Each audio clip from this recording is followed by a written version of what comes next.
Oye, bueno, muchas gracias thank you very much. This is in English, right? It's better in English. It's easier to be arriving, I guess, soon. There's no, she knows here. So, we do it generally in English. We do it in English. Okay. Okay. Then we have these two Brazilians. They say they speak Spanish, but they speak more English. More English. Okay. Okay. So that's good. I'll try to do my best. Trataré de hacer mi bestia. So thank you very much for everyone for coming. We're very glad today to have Vladimir Marianov here. He'll be presenting his work on agglomeration in competitive facility location. So thank you very much for coming. Thank you for inviting me. This is probably nothing new. It's just that I took a lot of things from economic literature and marketing literature and location literature. I'm trying to put together some things that the economists have been looking at for a long time, and for some reason, we operations researchers haven't done that. So I would like to talk to you about that. So this is not new work, but at least is some way of organizing whatever I have been looking at so far. This is, by the way, this is work we're doing together with a friend in Canada, in the University of New Brunswick, H.A. Eiselt. Sorry, you told me that I should do actually this. I'll be talking a little bit about competitive facility location, then about agglomeration that happens in practice, in agglomeration in several contexts, okay? And some explanation to agglomeration in competitive location, and then a little bit of reflections about where do we go from here. Facility location it's been my passion since I left electrical engineering. I used to be an electrical engineer, a telecommunications engineer, and then for several reasons I switched to facility location. And the questions I'm trying to answer is, where should we locate? How many of whatever should we locate? What capacity should these things have? And usually these are facilities for providing goods or an adequate service or something like that. Actually, this could be not only in a geographical setting, but also in other settings, like, for example, where to locate a political candidate in the space of ideas, so to capture more voters. Okay, so this could be extended to several different contexts. For example, schools. If we suppose that these little white circles are little towns in a rural setting, for example, and the blue things are schools, we try to locate, in this case, 5 schools, so that most of the people, so that the sum of the travel distances are the minimum possible, for example, right? And note that in this case, the best way to locate these schools is somewhat dispersed. So we're not talking about capacity here of the schools. So suppose the schools have unlimited capacity, and if we locate these schools, the best way would be to locate them dispersed. Another possible example is, I don't know, pizzerias. For example, you say, well, I'm going to give away the pizza if it doesn't get there in 30 minutes. So somehow I will locate these green pizzerias, and I will, from each green pizzeria, I will serve this demand that is inside the blue circle there. And so again, the way of locating them is somewhat dispersed. Okay? But then there is this competitive setting, which is a little bit different. When we talk about competitive settings, we locate other kind of things. For example, stores that are in competition with other stores, retail stores, for example, or restaurants, or, as I said before, candidates in the space of ideas. And what is unique about competitive location is that the competitor's location is very relevant. If you think about the examples I gave for schools and for pizzerias, if there is no competition, I just locate them, and I don't care about competition. Okay, I just locate them. But in this case, where the competitors are located is very important. So, for example, one alternative for locating different competitors would be the same as in the case of schools. In this case, this would be the case in which each one of these guys compete with the other guys, but they want some monopoly, so to say. So every color here is every one of these figures, the yellow, white, and so on, are the monopolies of each one of these guys. So maybe they are happy like that. But for some reason, one doesn't see much of this kind of location in competitive settings. Okay. Somehow, agglomeration is everywhere. Actually, not only in competitive settings, because people agglomerate. We all agglomerate in cities, right? And we agglomerate in cities basically because there is. It used to be because of security, you know, instead of walled cities, or because of natural factors, because people agglomerate around a river or whatever. And lately, it's because of jobs, shopping, leisure. You know, people go close to the places in which these jobs, leisure, and shopping are. And in turn, firms offering jobs and firms offering these services, you know, relocate where the people are. So everything tends to agglomerate. Industries also tend to agglomerate because of what is called production-related economies of agglomeration, because they reach some economies of scale or economies of information. They exchange information when they're located together. It's easier. Labor, they hire the people that are working for the other company and so on. So it's for them it's very good to agglomerate. Some industrial agglomeration examples are here. You see all of these colors are different agglomerations of different industries. In Italy, well, it's food, paper, of course, jewelry and shoes and clothing, right? In Milano and in the north, there's a big agglomeration of clothing things. Or this is an agglomeration everybody knows about, Silicon Valley. You know, everybody agglomerates there, and this is mainly because of information, probably. And but those are in industries. In the case of commercial facilities, retail stores, for example, the agglomeration does not come from production-related economies of agglomeration, but demand-related economies of agglomeration. In other words, consumers behave in a certain way, and the competitors here who sell to the consumers try to agglomerate, because that way they capture more, they capture a larger market. Okay. So this agglomeration is a firm's reaction to customer basic transportation costs. People are trying to minimize their costs, and the only costs that are most relevant for location are the transportation costs, of course. So, for example, this can be seen everywhere. You know, this food, the Subway and the Burger King and the McDonald's and so on. One could think, you know, why, if they compete for prices, they should be located apart from each other.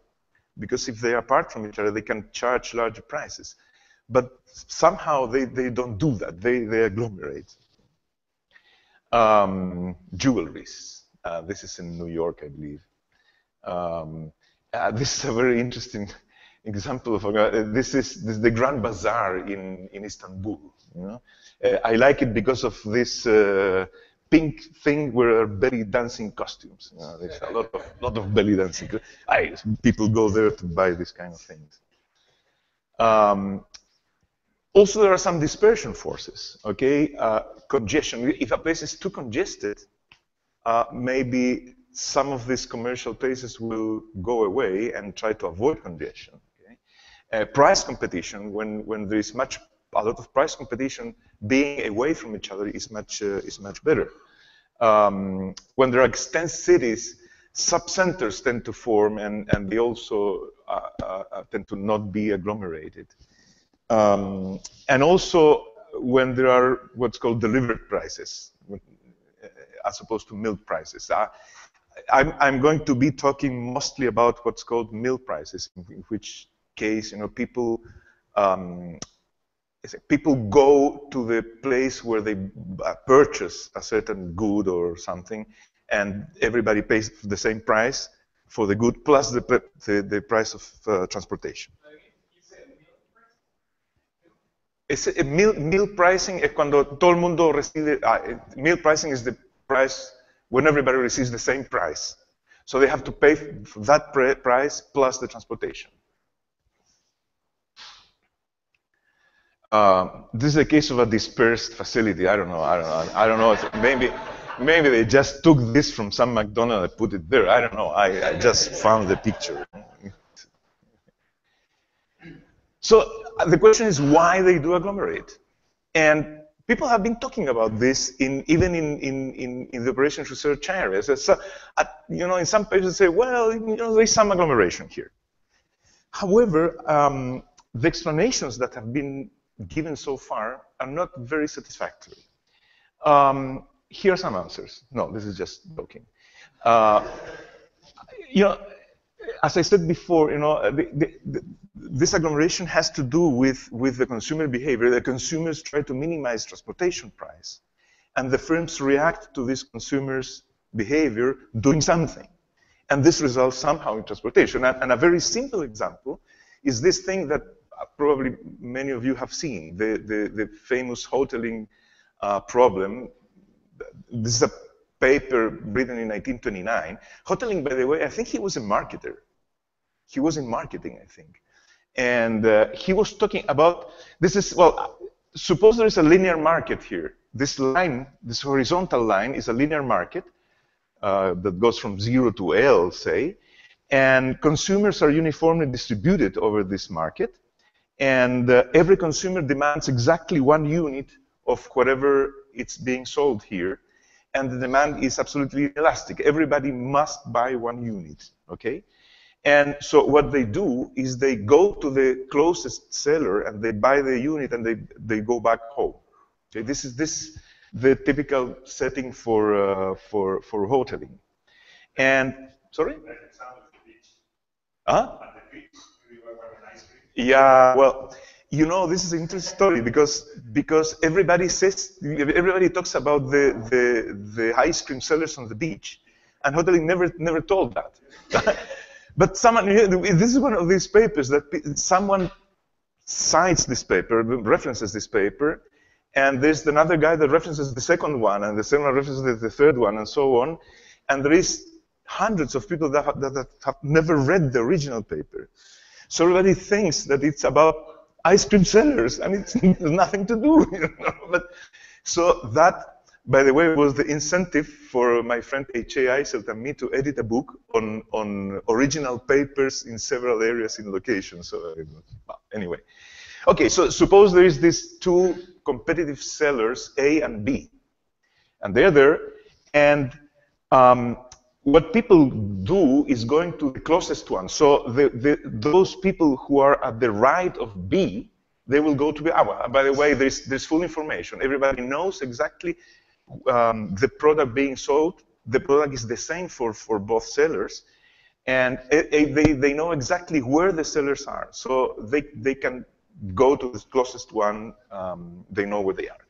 So everybody to the right of B is going to go to B. Everybody to the left of A is going to go to A, and those ones in the middle will go either to the right or to the left, depending on where they are. For example, the customer located at Y is the marginal customer. That customer, for him or for her, is the same going to A or to B. And these whiskers that you see, these lines, represent the distance or the cost of going, for example, to the right of B. Sorry, guys, in Viña and Valparaiso, I don't know if they are looking at me. No, they are not. No, but that's why I'm trying to explain it in words, but it's difficult. You know, the guys to the right of B here, this whisker represents the distance. So a person located here is at this distance from B and at that distance from A. So those are just distance functions. So the question Hotaling asked himself was, is there equilibrium? I mean, if they can move, if these guys can move, is there some equilibrium? Okay, that was the question. By the way, he was talking not only about geographical things, but he was saying, well, this is the same. If the linear market is not a main street, but it is qualities of or types of beer, for example, and he was saying, well, you know, two guys brewing beer will try to go together in the middle. Okay, so he was talking also about product quality. Okay, so if we could represent the same thing in using this type of graph. On the vertical axis, this probability of going to A, which is to the left here. So the probability of going to A is 1 if I am closer to A, and is 0 if I'm closer to B. And of course, the probability of going to B is the reverse curve. Okay, I wanted just to show this because we're going to use this later. So if they can move?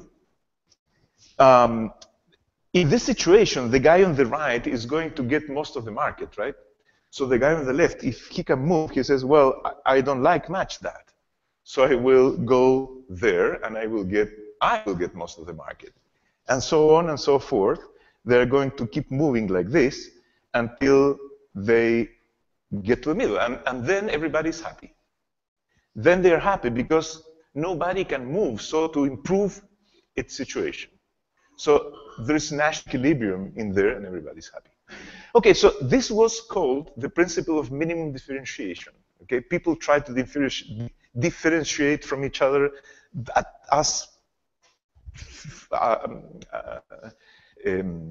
try not to differentiate from each other. In this case, in location. In the case of the beers, and in the case of the churches or car makers and so on, they try to do, you know, cars that are similar, etc., etc.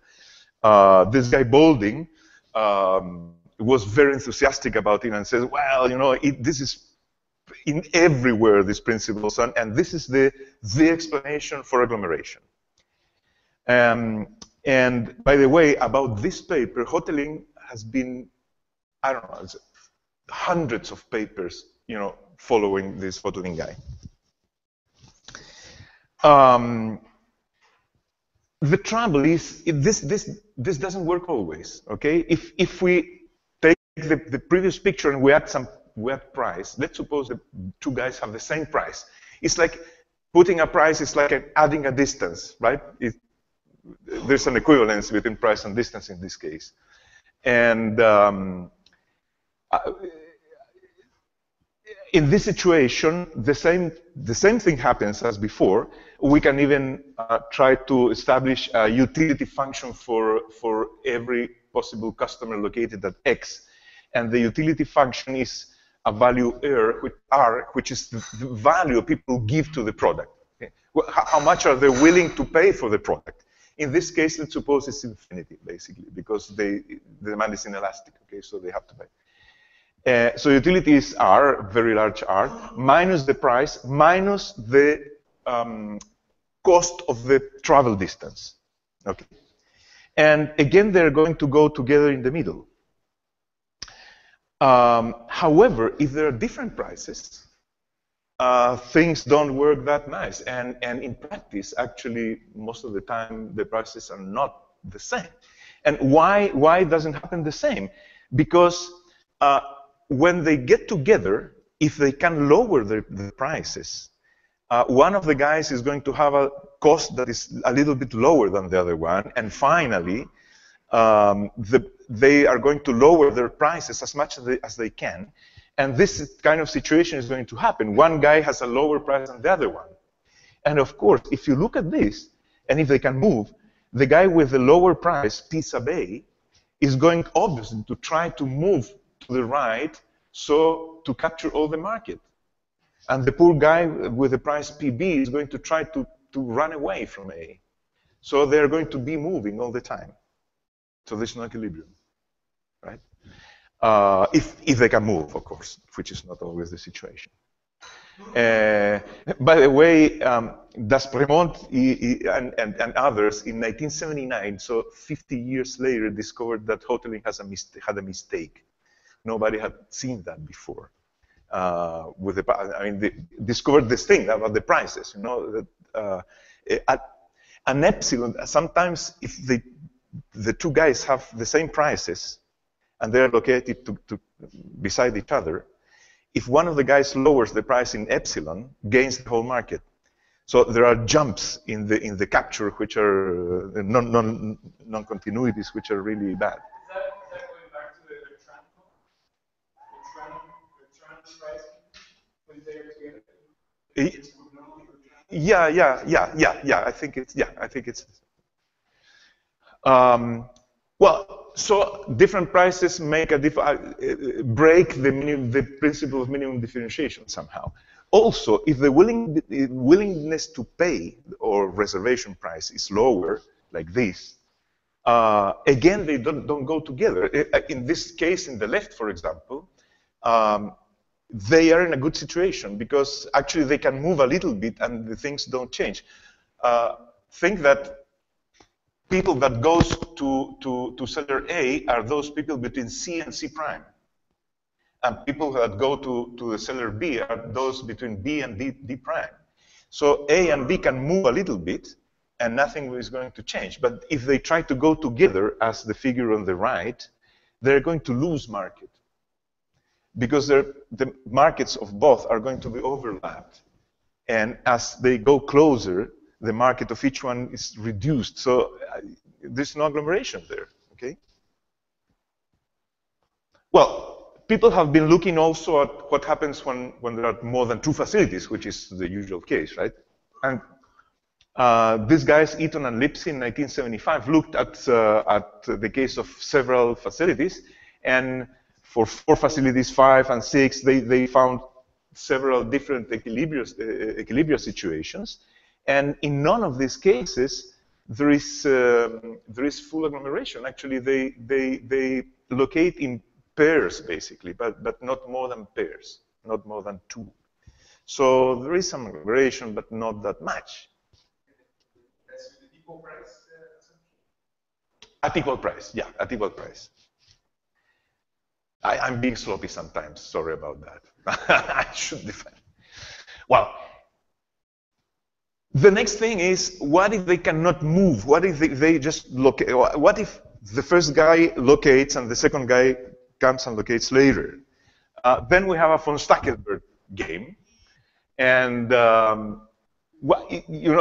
if there's one guy there, where do I locate if I want to take as much market as I can from the other guy? Of course, I locate between the other guy and the largest extreme of this line, the consumers. And then there is this game between, there is the leader and follower game. In this case, the leader is the guy that locates first, and the follower is the guy that locates second. And sometimes the follower wins over the leader, because the follower, of course, has some information that the leader never had. So here there's a very interesting problem, which is, what would the leader do if he knows that there's going to be a follower, right? And so there are 2 problems that are related to each other, and they can be solved. People do that, and if you look at this problem again, the follower would locate in the middle, because that way, the leader cannot take from him more than 1/2 of the market. Now, if the prices are different, then the thing is again different, because either one survives or they locate apart. Because if the first guy locating is P sub A, A, which is a lower price, the other guy will try to locate not beside PA, because if it locates beside PA, it's going to lose the market. But it locates it locates at a certain distance that is, it's a distance for which the transportation cost is equal to the difference in prices. Okay? So it has to locate somewhere here. But if PB locates first, I mean B locates first, A locates right on top of that, and B dies, basically. So okay, again, it's a little different. Again, for von Stackelberg, that's not Nash, that's von Stackelberg, or maybe. Oh no, I think it's the same. It's the same as before. Prescott and Vischer looked at this, and again they said, well, if I have n facilities, they locate at regular intervals. So again, there's no agglomeration. There's dispersion actually. Well, on a network also there have been people that have been looking at this, which is what I'm interested in, by the way, because on the line there have been many studies, and I think here there are two people. Lou Hakimi was one that looked at this, and just to define some things, and Chuck Revell was the first in formulating a model for competitive location on a network, an integer formulation for that. And well, so how do we model this? The yellow guys are demand, and the red guys are a competing firm that has two stores there. And we want to locate a blue guy that captures as much market as it can. And no silly questions here. Sorry? When you say a network, it's just 2 dimensions. Just 2 dimensions. But you could go higher than that. That's what it is. Yeah. Well, actually, the candidate in the political space, it used to be, left to right, but now it's not left to right. It's what do you think about abortion? What do you think about, education? What do you think about taxes? What do you there are, many dimensions in which you could play. There, probably it's not discrete. Networks are usually discrete spaces, but those are continuous spaces. But you can think of as many dimensions as you want. So if the red guy is there and the blue guy locates here, he's going to capture all the market, all the people who are closer to him. So these red lines give the separation between the different markets of the different guys. Okay. So what we do to try to establish the optimal location of the blue guy, we define for each demand, for each demand, the set of sites J, candidate sites J, so that the distance between Ij is less than the distance between the demand and his closest red competitor. So the set N sub I is the set of all of those places where, if I locate a blue guy there, will win the market for that particular demand. Okay?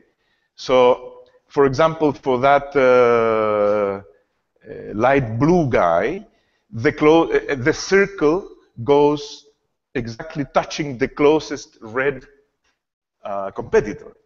So if I locate a blue guy inside that circle, I will want that little light blue guy. The same thing for this dark blue guy.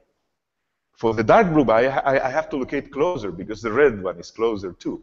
So that gives me the set where I should locate a blue guy to win that particular demand. Okay?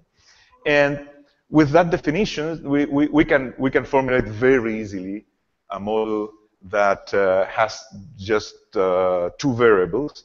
Location variable y sub j, which is 1 if a blue guy locates at site j, and the variable v sub I, which is 1 if the demand I is captured by the blue guy. So what I'm doing is just maximize, h sub I is demand at the demand node I, at the demand site I. So I'm just maximizing the demand, and my first, first constraint says that I cannot capture a guy, I cannot make VI equal to 1, unless there is at least one blue guy located closer than a red guy.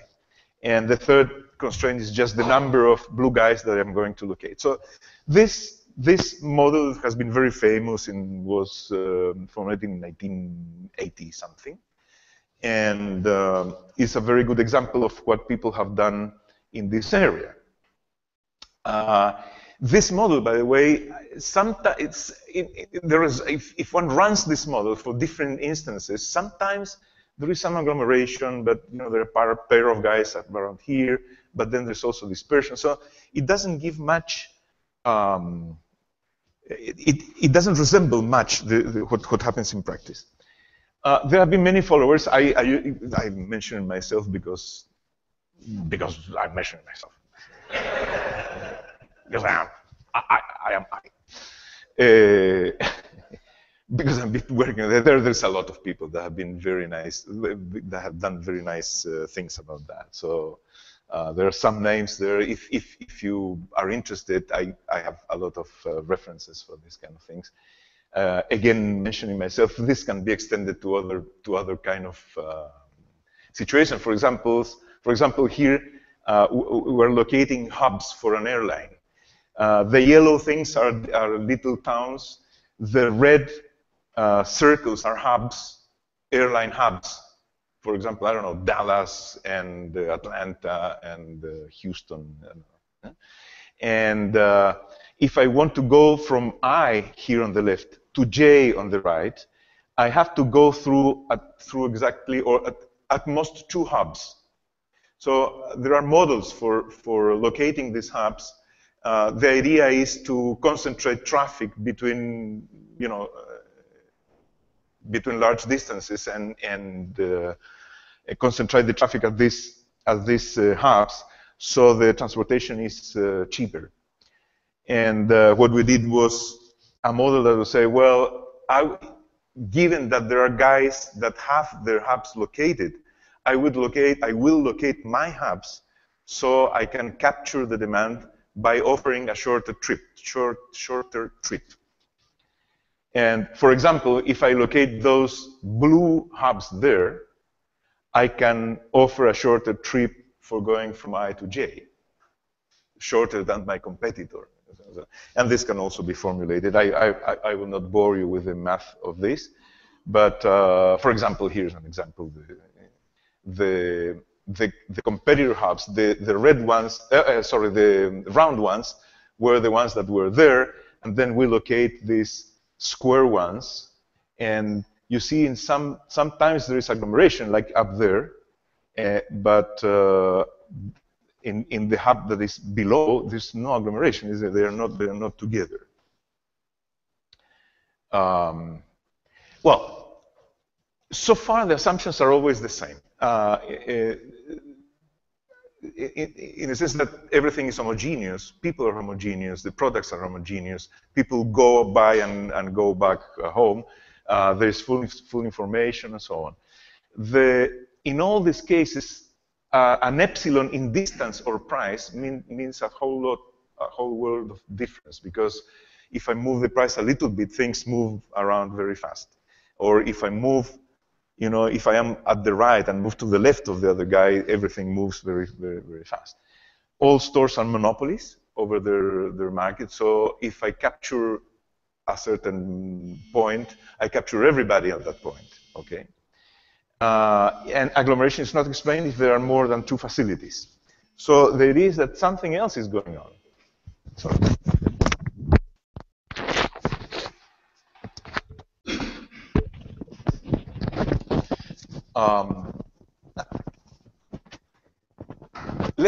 Let's add some new things to this. Products are going to be non-homogeneous from now on. So I have substitute products, like for example shoes. I can have when I need shoes, I can choose between different brands, different types of shoes, and so on. So they are not identical. They are substitutes. They are not non-homogeneous. Customers are non-homogeneous also. So there is some taste dispersion. So meaning that not everybody wants exactly the same product, right? There is a taste for variety.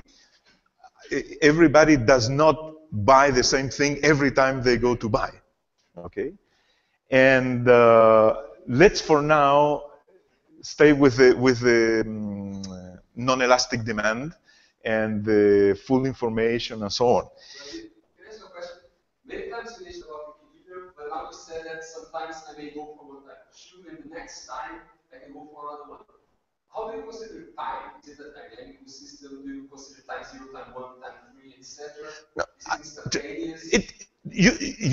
You just assign a probability of me going to, suppose there are 2 stores. You assign a probability of me going to one of the 2 stores. And then you can represent that without being bothered by time, okay?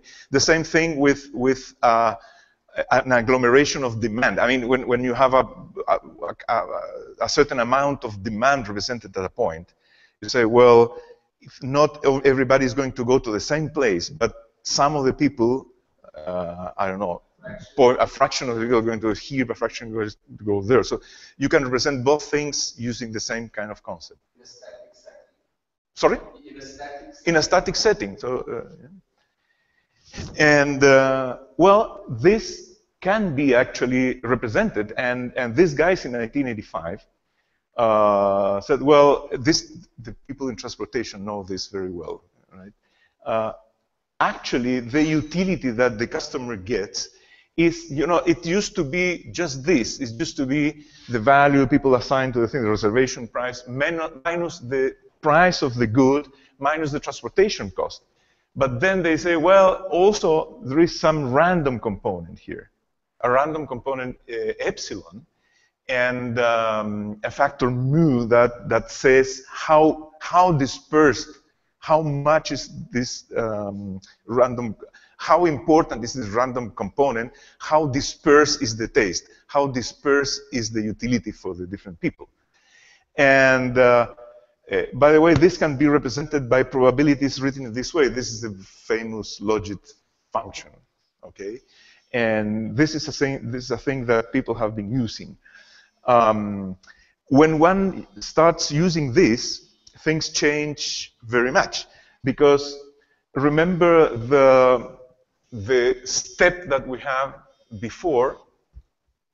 Now, instead of being a step, if this is our old linear market here, and A is located at the left and B is located to the right, depending on the dispersion, the probabilities of the people going to different places are very different. The continuous line is a very small dispersion, so it's very similar to the previous case. People value more the price and the distance than their the taste for different things or for going to different places.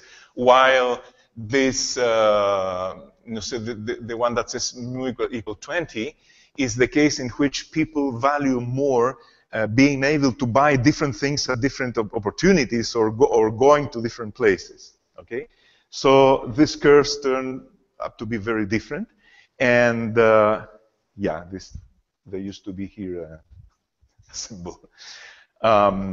For n equal to for 2 facilities, if B is located, the optimal location for A is between the center of the line and B.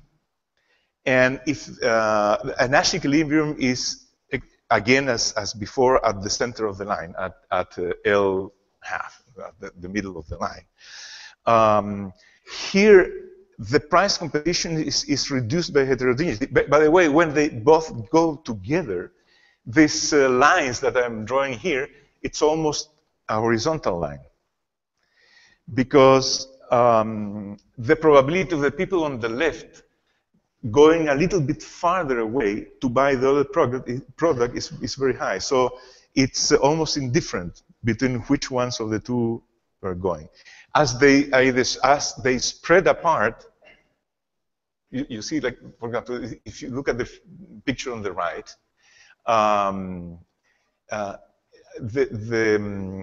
curve for mu equal 20 is not as pronounced as the curve over the right. So as they go far apart, people are less willing to go to the farther away facility. By the way, now the jumping that we have in the Hotaling case disappears. So prices can move a little bit, the positions can move a little bit, and nothing happens. Also, the good thing is that this works not only for two facilities, but also it can be shown, I will not go through it, but it can be shown that if there are n-1 facilities at the middle of the line and a low dispersion of taste, then A locates to the left and gains a lot of market to the left. But if there is a high dispersion of taste, A agglomerates with the other guys. So here there is agglomeration of more than two facilities. Now the thing is, the market is not a monopoly, but now everybody shares the market. I mean, the whole line is the market for everybody now. Only that people at the right will go to the seller at the left with a lower probability. That's the only difference. The thing is, the forces that make agglomeration here are still the same as in Hotaling. Sorry. And there are, again, the same infamous name there. But again, I'm not the only one that have done these things, okay? Let's make one more little change. And this change is something that operation researchers, we have not done, which is non-perfect information. The thing is, and taste uncertainty. Taste uncertainty means I need to go and look at the thing, and then I will know if I want it or not, okay? And which also exists. I mean, I just don't know. And non-perfect information, meaning I don't know what's the price there, I don't know what's the quality of the product there, so I want to go and check. And for that, I need to go to several places. So what happens here is that I need to have some information gathering, or what is called comparison shopping. So now I will not go to a place, buy, and go back. But now what I will do is I will go to one place and then go to a second place, or maybe a third, and so on and so forth. And as customers need to visit more than one facility, what happens is that firms react locating, agglomerating, because agglomeration saves transportation cost. And you know, if a customer is sitting here and there is just one store there and there are 5 stores there, I will go where there are the 5 stores, because that way it saves me transportation cost. Okay. So in this case, the firms agglomerate and go closer to competitors. There is a very simple example here in which this is the simplest case. There is no price competition, so prices are the same. The customers must visit 2 facilities on the same trip, and the probability of purchasing is 1/2 of both of them. Okay, so now the utility of the customers changes a little bit, and now is this value minus the price, and now is minus the cost of going from its place, from its place to store I, from store I to store J, and from store J back to home at X. And what they do is they say, well, suppose there's this linear market again, and we have a lot of people located already here, C, D, E, F, and so on, and these new guys, A and B, enter the market. So what is going to happen if people must go to 2 places? First of all, the people to the left of A must go to A, because A is the closest one. So they're going to go to A, then to B, and then back there, right? People between A and B Depends on what's the distance here. They could go either to A and B, or maybe they could go to B and C and back. So what A can do to improve his situation is get closer to B. So you have to go there. B B from point of view has, again the same thing. People between B and C are going either to B and C or maybe to C and D. So B, to improve its possibilities, had to go closer to C. So they are going to, these two guys are going to get into a triplet here at C. And so now we have at least 3. We went to 2 to 3. A giant step for humanity. Okay? And then, well, they go on and they say, well, if there are 2 facilities, they locate anywhere, because anyway, people had to go to 2 facilities, so it doesn't matter. If there are more than 2, they cluster in groups of 3 at the extremes, and 4 stores in the middle. And they locate at equidistance, at the same distances between each other. Okay? By the way, the triplets are complicated. I mean, if we consider an epsilon here of distance, the triplet is complicated, right? Because the guy is going to go, let's say A, B, C are in a triplet. Guys from the left are going to be to A and B, and the other guys are going to B and C, and so on. But the customer visits several shops, and he doesn't want to visit all, because it's like the parking problem, right? So finds one that has something that satisfies enough, he won't go visit the other ones. Well, yeah, this is just the simplest possible example that can be shown. But of course, there are 2 spaces, and you mentioned it right. It's correct. Here there's the geographical space, and then there is a space of products. I mean, if the products are not homogeneous, but heterogeneous, and the customers are heterogeneous, each customer has a space and a ranking of products, and he has certain products that satisfy him, and other products that don't. And here the assumptions are very simple. You need to visit 2 places. But then there are some other models, and actually I think I have here a model, which is a little bit more like what you're saying. In this case, the utility has to do with several things here. Suppose you have several marketplaces, J with S sub J facilities each, right? And there are some probabilities. For example, P sub K of S sub J is the probability of finding the kth preferred variety of that particular person in that marketplace. So here they are playing with these 2 spaces.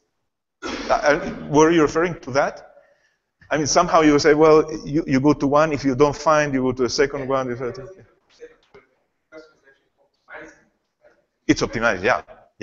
Well, that's why in that case the probability of buying each one of those, it was 1/2, because you may go to the first one and find what you want and not go to the second one. It's just because of the assumption. It was an assumption to show that if people need to go to more than one place, firms tend to agglomerate. But of course, you will have again a distribution of people. Some of them will stop at the first place. Some of them will continue to the next one. And actually, what happens is that people internally, they measure, they say, well, what is the utility of going further?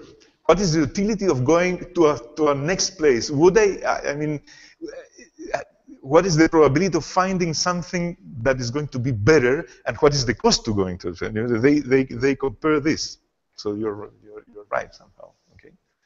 So well, one can play with all kind of formulas that have been presented on a line, and well, this is the same. I think we're kind of late already, so I will try not to go much into this. And just as a conclusion, Our models, operation research models for location, do not reflect much the agglomeration, okay? So far, what we have included is this heterogeneity in customers, heterogeneity in products, but we have not included the need for comparison, the comparison shopping. And apparently, this is the strongest force. By the way, there's not only comparison shopping, but when you have different products, there is one-stop shopping or multi-purpose shopping. Which I want to buy shoes, and I want to buy a dress, and I want to buy something else. So I would go to those places where I can buy everything. So that's why the malls, by the way, should be places, right? Economists and market people are explore this usually over spaces that are kind of simple. So a line, a circle. There are a couple papers on a plane, but they get too complicated. So for better models of agglomeration, we need to include this non-perfect information, heterogeneities, and search behavior. And some other things, how to include it it's not that simple, because there's a lot of definitions one has to make before including these things. What proportion of customers do search has to do with your question. You know, who goes one step further, or how many stores do they visit? What business are we talking about? Because not in all businesses this is true. For example, technological businesses and highly, very expensive things, one does not do this. I don't know. Maybe for shoes, one does some shopping, but how many stores are enough in a cluster? And maybe most important is, what is the influence of internet on all of this? Because, of course, if I can compare most of the features of a product, online, maybe I don't need to go. So all of these things come together. And well, there's there. And some other questions like, where do clusters? I mean, who locates first? Who's on first? Like where do clusters form? What happens is if one store has a larger variety of products, does it need other stores to get close or not? Well, I think that's it. Is that it? Yes, that's it. As you see, there's nothing new. So, but it's a lot of questions. I don't know.